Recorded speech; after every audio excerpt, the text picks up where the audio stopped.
What goes through your head when you see something like that?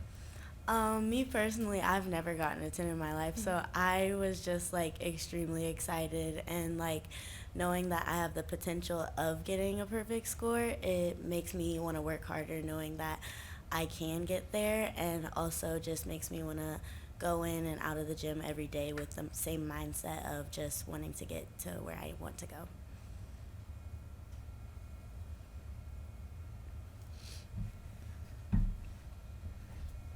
Stay with you more. Just how about that floor set? I guess how do you build on it, right? Everybody goes up 9-9s or better, dropping leads score. But just how do you continue to build on that? And do you ever want your floor set to be at the start of a meet so that you kind of can get a lot of that juice, or do you like where it's at? I personally like where it's at. Just knowing how I want to do knows that like it like shows my mindset of how I want to build off of it because I know that there's always improvement in something. So just like making sure that my mindset stays the same and not how like the score is or anything else just so shows like how I can build on myself. Both of you for this one. Just I know Jay's emphasis will be doing it on the road now, right? So like how do you want to rise your performance, without rising the pressure or the expectations?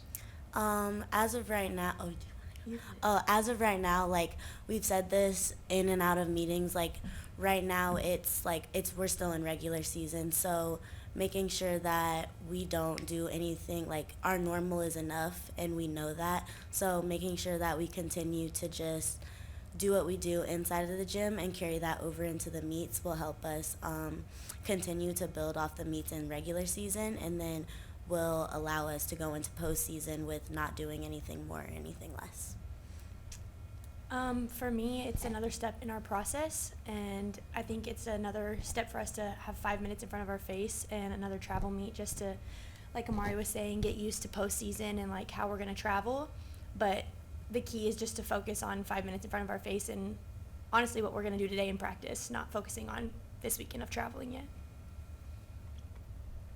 yet. To both of you, what did Friday mean to you? I mean, the fans are ecstatic. We beat the number one team in the country, packed house, all that, but the national championships are like 2 months off. So what does it do for your confidence, but at the same time, keeping you grounded? For me, it was actually like a really cool experience because I was here for the Oklahoma meet when they came to the PMAC 2 years ago.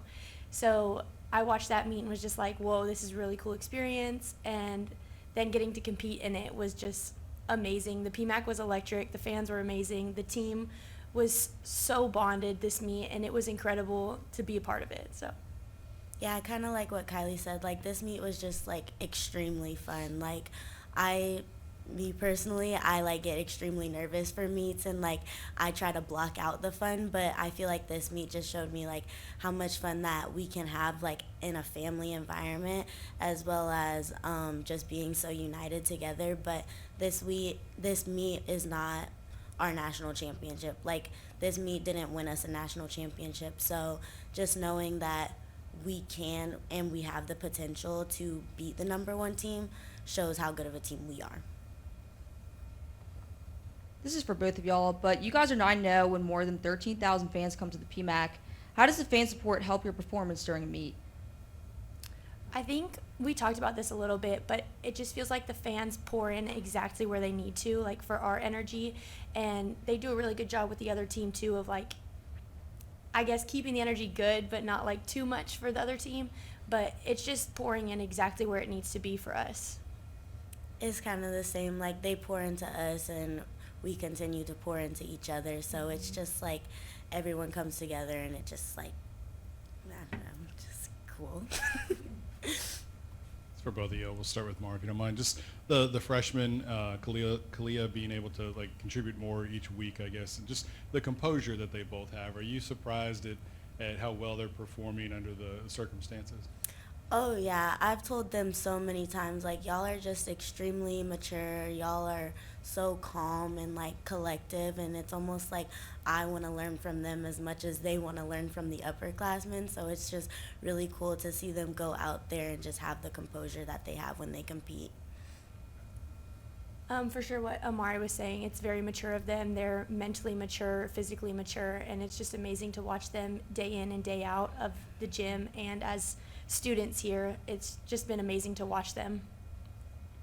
Just to follow up with Kylie, can the pressure break, I guess, are you seeing like things in them that you experienced yourself, like as they work through the process of, you know, becoming part of a team and understanding that dynamic and then, you know, individual performance as well? For sure. Everyone comes from different backgrounds and like different environments in high school, and they have a very different like dynamic from back home. So this is definitely a step in the right direction for them of like being with a team and just enjoying gymnastics again, like as not just themselves, but for one another and like their team around them.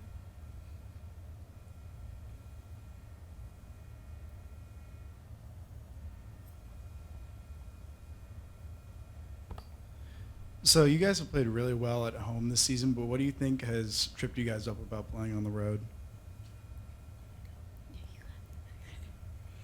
That's a good question. I think we're still kind of trying to get into our process of travel, because here it's just a Monday, Tuesday, off Wednesday, Thursday, and then coming back in from one day off to Sunday practices. It's just like a different timeline and like how you adjust to it. But I think for sure we're getting more adjusted to it and like figuring out our process for travel meets, which is leading us to what we want to do for the postseason. Going off of that, it's like just like making sure that we adjust to the environment like as quickly as we can, because like competing here, we're at home, like we don't have to adjust to anything, but when we go on the road we have to adjust to all new stuff. So just making sure that we figure out what fits for us to adjust to the equipment and like just the environment in general. You said something earlier that was funny to me. It was just the right amount of energy for the opposing team, right? You guys obviously had a lot of energy coming at you in your last road meet. I guess, how much does that help to have it, right? And then understand that it could be there again, and you kind of like deal with it and get better with dealing with it each and every road meet?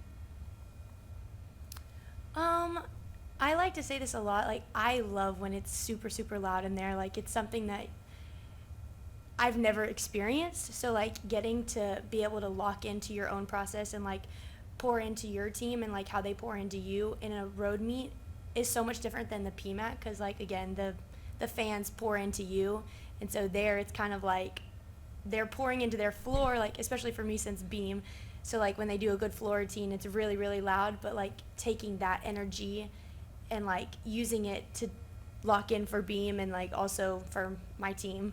So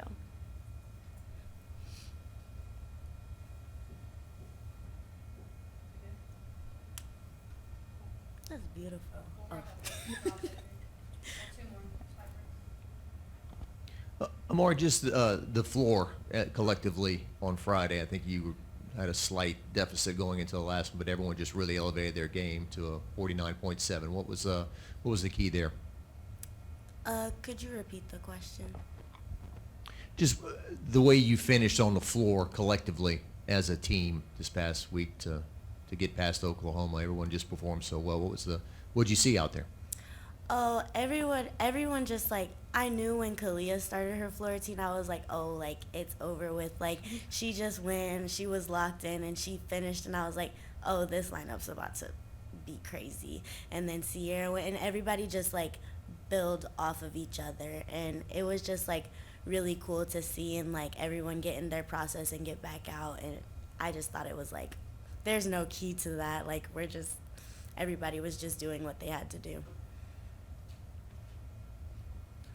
For both of y'all, when people, fans, family, whatever, ask you to explain NQS, what do you tell them? Do you know how to explain it in a succinct way that makes sense to people? Because everyone's getting questions about it, obviously. If I'm correct, I think it's they take 3 home scores and then 3 away scores. So right now we're carrying the Arkansas score. So going into this weekend, we want to be able to build off of the Arkansas score so that our NQS will grow. If that makes sense. Did that answer the question? Does it make sense? Yes.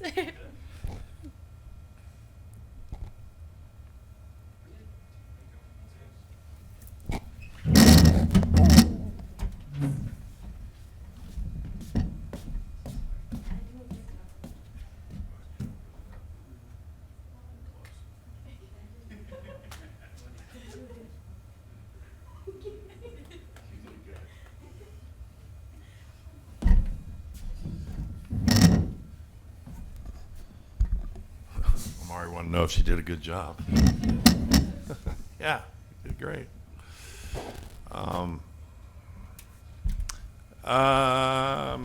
Obviously pleased with how everything went Friday night. I think just kudos to our event management people and to our marketing people and to Alyssa on everything she does with our social media and just the whole crew. Brian, Grace, Dave Haskins, on and on and on. Eric in tickets. The atmosphere in there Friday night was as good as I can ever remember it being, and the way that, we added those light up bracelets, and you got to choreograph that, and things can get sideways quickly when you start adding things like that in the middle of the season. I just thought they did a fantastic job managing a tremendous crowd and a tremendous environment, and something really not seen in college gymnastics right now. I met with them this morning and just gave them as much praise as I could, because I'm the first one to gripe when it's not great. So I was thrilled with the atmosphere and the experience that I hope our fans had, and certainly it elevated the experience for the student athletes as well, and it's a good thing for college gymnastics. Gripe? I have other words, but I probably shouldn't use them in here. No. Yeah, gripe. I can't imagine that would Yeah. be the case. Oh, me griping? You can't imagine that? No, Yeah. no. Okay, the scoring. We ask you about this every year when the scoring happens, but Yeah. it's very Annoying.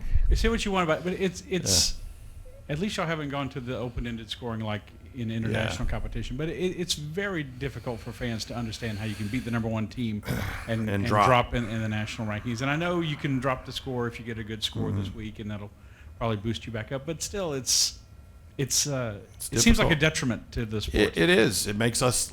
It certainly doesn't make us more understandable. I mean, that's the thing in a sport like ours. The things that I advocate for and the things that I tend to get perturbed about are things that erode our understandability, because as popular as great as we're doing here in terms of attendance, nationally we're still trying to grow as a sport and increase the awareness, and so things like this, I've advocated for straight average for a long time, and that wouldn't have moved us anywhere. It would have kept us second, but at least then you could just say it's solely based on average. But when you start talking about NQS and you have to explain a formula to average Joe fan who doesn't know an awful lot about gymnastics but knows he loves the purple and gold or whatever colors of his school are, and you're trying to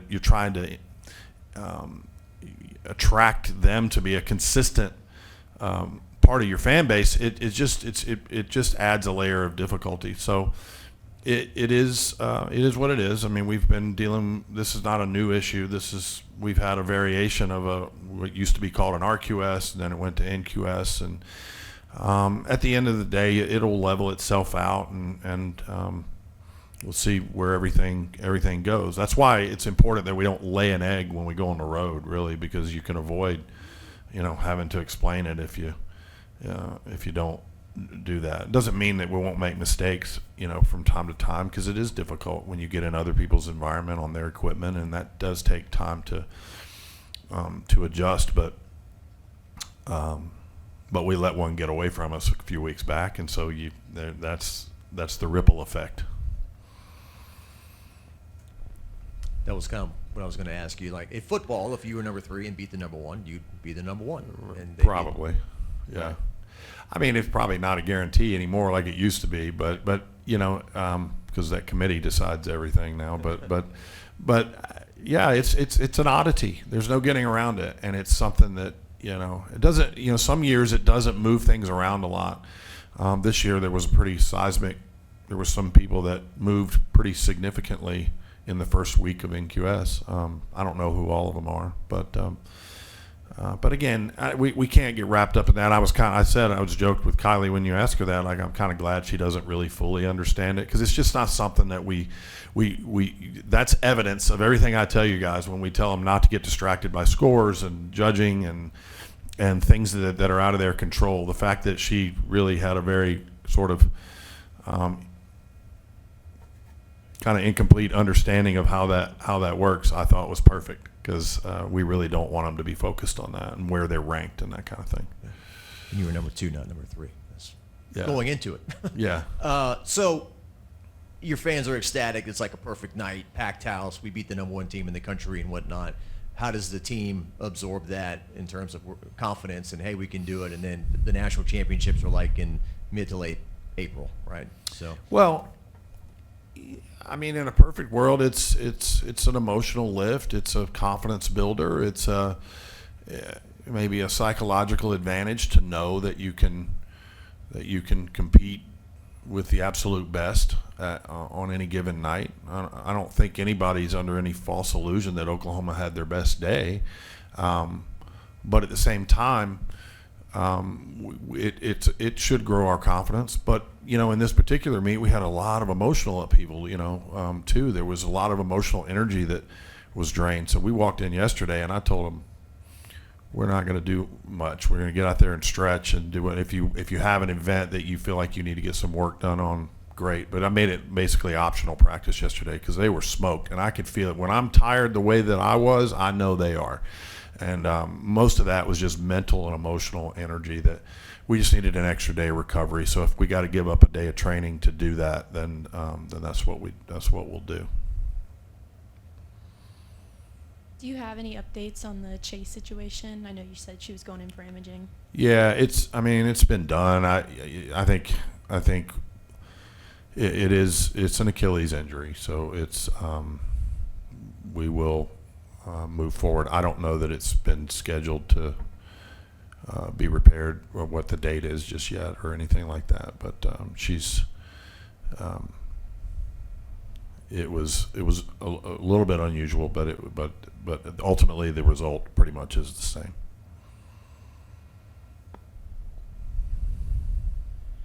Jay, if you could change the national qualifying score format, what would you change it to? Do you think it should Straight be average? Straight average. Just straight average. Count everything. I don't know what sport counts 50% of what they do, but that's what we end up doing.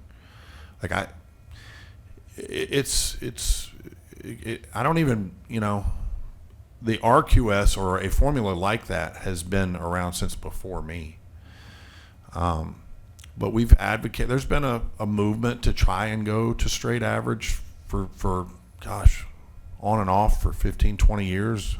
Sometimes I've written the proposal, sometimes other people have written the proposal.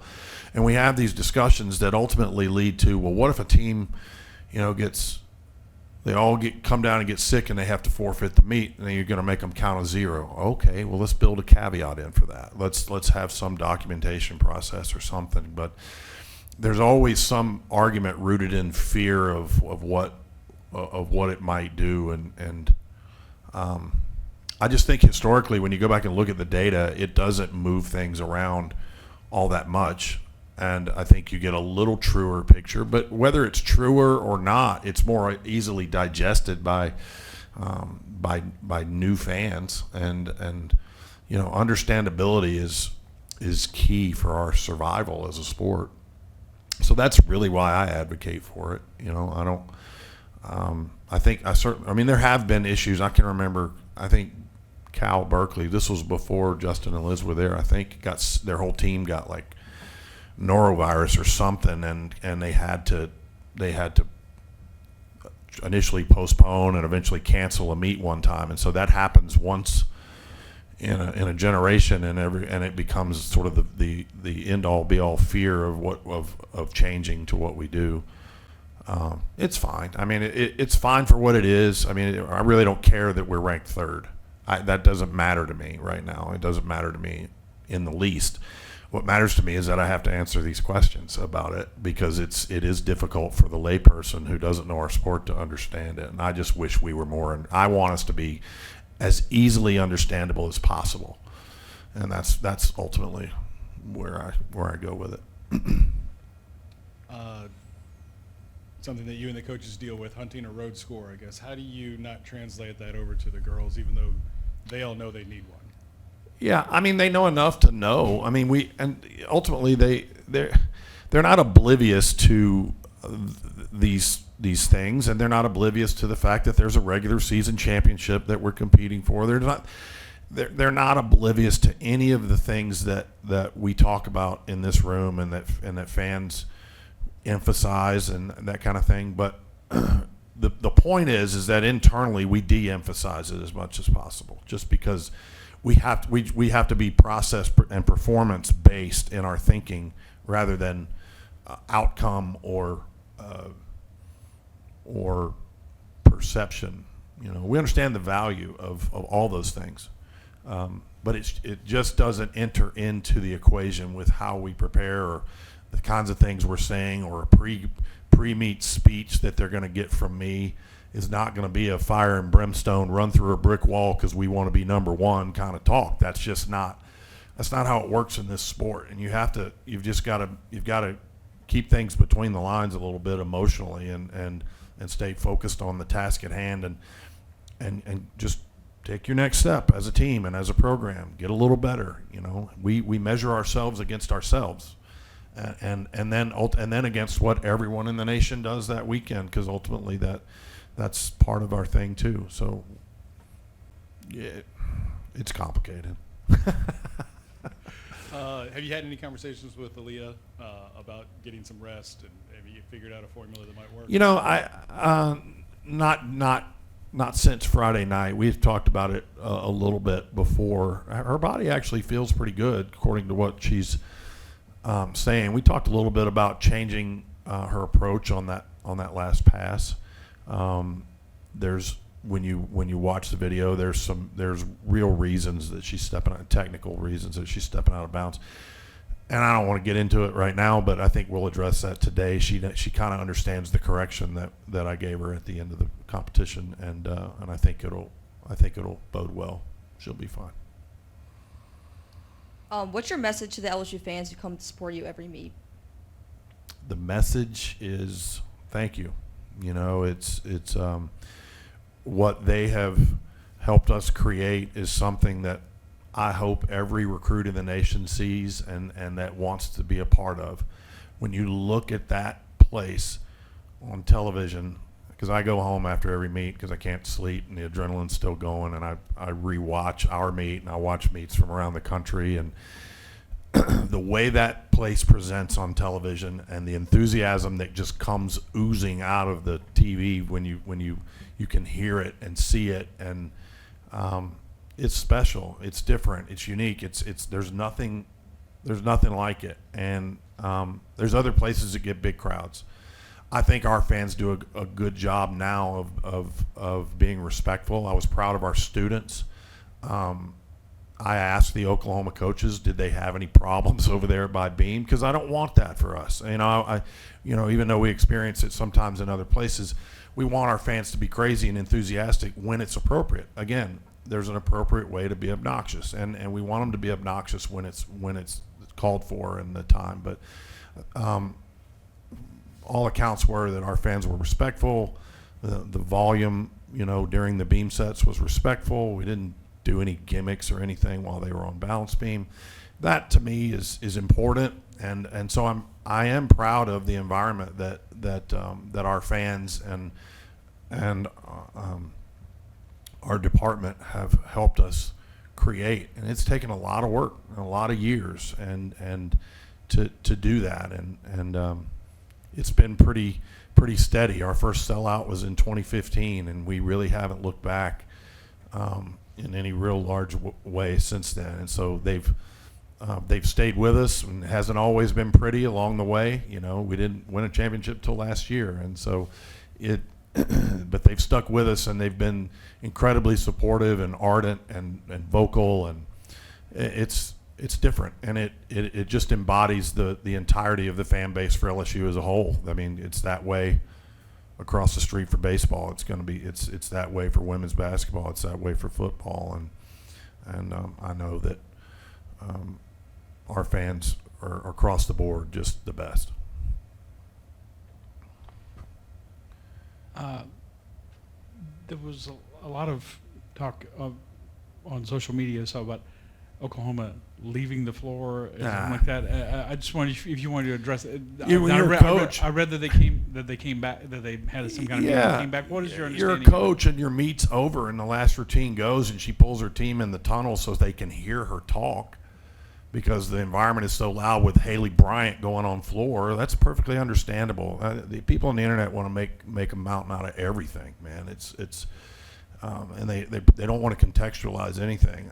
A lot of times, I mean, that's just a normal thing for a coach to do. I don't think there was any malintent or disrespect at all. They pulled them back to circle them up, and they wanted the kids to be able to hear what they were saying because it's loud in there on a floor routine. I didn't read anything into that. They came out and were shaking hands with our kids and they were very gracious in defeat. Nobody likes to lose, and we don't like to lose either. But there was nothing there at all. That's all manufactured garbage.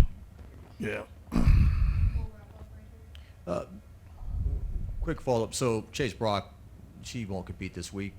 No, she's out indefinitely. No, Yeah. Okay. So looking at the scores, Amari, one judge gave her a 10, which you see a 10 is like, oh my God. Yeah, I thought it was a great routine. So the other one, there's a big difference between the two? Yeah, if you want an explanation, you'd have to ask the judges. I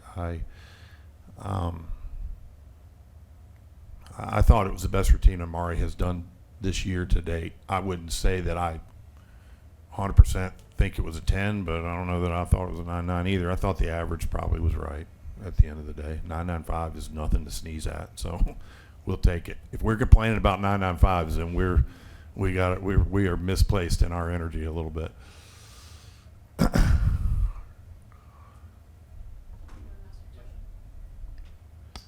Tori, Liv, Lona on bars. Where are they at? Tori's in a good place. Tori could go if we need her to on bars. We've made some changes to her routine that make it a little bit easier and a little bit cleaner for her right now. Liv's knee is still an issue. It's not anything. There's not like a stress fracture or anything. There's a stress reaction kind of situation on her kneecap. It's just painful, and so the only remedy for that is rest. So we've got to kind of ride it out and see where that goes. Who else did you ask me? Oh, Alona's ready on bars. Alona was our alternate Friday night and went out there and she was ready to go. I don't know whether she's in this week or not, but she's in a position to be.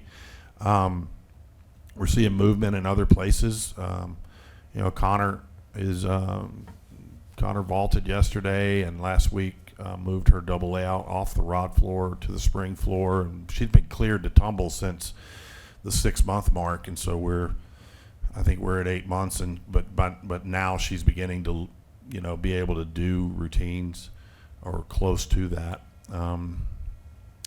We have to be careful how we don't want to do that a lot because we still need to be judicious, but the docs feel great about where she is, and so she's right on schedule with what you would want from a recovery standpoint from that injury. KJ did full floor yesterday when we came in, so that's on the rod floor. We're trying to keep her there, but that's not unusual. We keep Aaliyah on the rod floor. We keep Kalia on the rod floor. They don't touch the spring floor until they go into a competition. They've just shown the ability to be able to make that transition. It's easier on their bodies. So yeah, there's some good things happening. It's just unfortunate. You get some things going. Update on Haley. You guys didn't ask me, so I'll give it to you anyway. What's the matter with you people? You're off your game today. Yeah. Haley did bars yesterday, and it was the day she was able to that they let her do her releases, and she goes, I think I can do a full set. And I'm like, you don't have to. We need to take our time.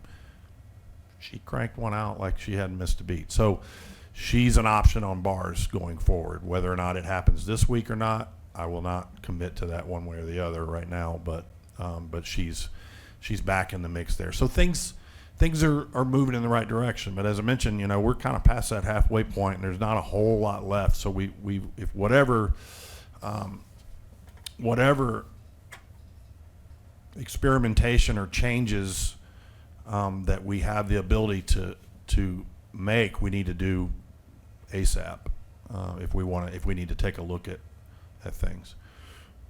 You know, and we've had 2 kids do it all around every single meet. That's never. I mean, we had to do that with Haley in the past. It's never a great. I don't like that as a great formula. I'd love to be able to rest Chio and Aaliyah, but we just have to make sure we're making the right decisions too. You know, we don't want to upset the apple cart too much. Did I cover them all? Okay. Thanks.